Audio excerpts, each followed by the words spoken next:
گلے ملتے ہوئے اور کھانسی نزلے زکام والے کو نماز میں کھڑے ہوا دیکھا، نماز یہاں سے چھوڑ کر مسجد سے اس کو میں باہر نکال کر پھر نماز پڑھاؤں گا، ورنہ نماز نہیں پڑھاؤں گا۔ آپ لوگ احتیاط ہی نہیں کر رہے ہیں، الزام ہمیں دیتے ہیں، ڈاکٹروں کو دیتے ہیں، ڈاکٹر اپنی جان جو ہے نا ان کی عذاب میں آئی ہوئی ہے، مر رہے ہیں ڈاکٹر، ان کو وینٹیلیٹر نہیں مل رہے ہیں۔ آپ لوگوں نے کھیل بنایا ہوا ہے کرونا کو۔ بھائی یہ کرونا ختم ہونے والی چیز نہیں ہے، 5 سال تک ختم نہیں ہوگا، یہ آپ کو میں بتا دوں، لکھ کر دے رہا ہوں میں آپ کو، یہ چلے گا ایسا ہی۔ جب آپ سبزی کی دکان پر جا سکتے ہیں، آپ سپر مارکیٹ جا سکتے ہیں، آپ مسجد بھی آئیں، جمعہ پڑھیں، نماز پڑھیں، ڈسٹینس ختم کریں، نماز کے فوراً بعد ڈسٹینس پیدا کر لیں۔ سنت نفل پڑھنی ہے، پیچھے چلے جائیں، جگہ بدل لیں، اسی جگہ پر نماز نہ پڑھیں دوبارہ۔ یہ ایک کام تو یہ کریں، ہاتھ نہ ملائیں،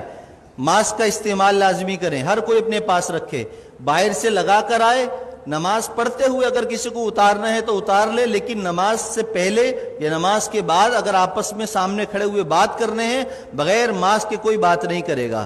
اگر کرے گا تو انشاءاللہ تعالیٰ اس کے خلاف بیان بھی ہوگا، اس کے نام لے کر پھر سب طریق کیا جائے گا۔ عزت بہت ہو گئی ہے،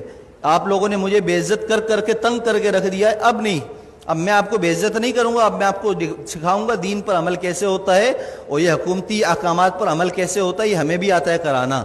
اور اگر اب میرے خلاف کسی نمازی یا کسی نے بھی کوئی درخواست یا کوئی ایسی حرکت کرنے کی کوشش کی تو میں نے وکیل سے بات کر لی ہے، پورے خاندان کو انشاءاللہ تعالیٰ اور کی نسلوں کو تڑپاؤں گا، قانون بھی استعمال کروں گا، اور وظیفے پڑھ کر اس کی نسل کے لیے بددعائیں بھی کروں گا،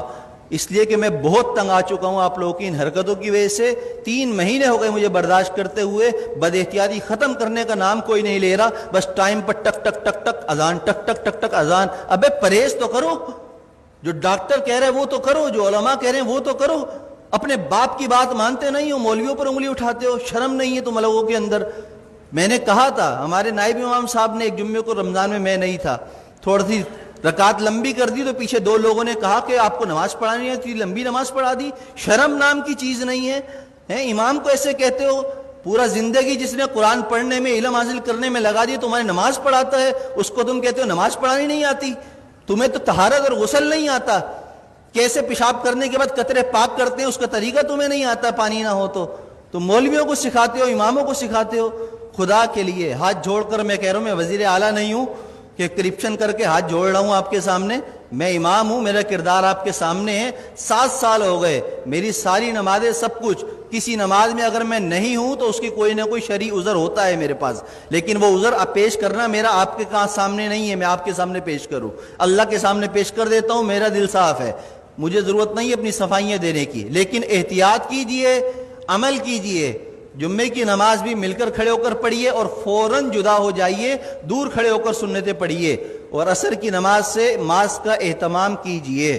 جیب میں رکھ کر لائیے، پہن کر لائیے، بات کرنی ہو ماسک لگا کر پہنیے، مجھ سے مسئلہ پوچھنا ہو 1 فٹ دور بیٹھ کر مجھ سے مسئلہ پوچھیے، ہاتھ اور ملانے کی اور مجھے خیریت لینے کی آپ کو ضرورت نہیں، الحمدللہ میں خیریت سے ہوں۔ اللہ ہم سب کو دین کی سمجھ اور عمل کی توفیق عطا فرمائے۔ میری باتیں کسی کو بری لگی ہوں تو پیشگی معذرت ہے،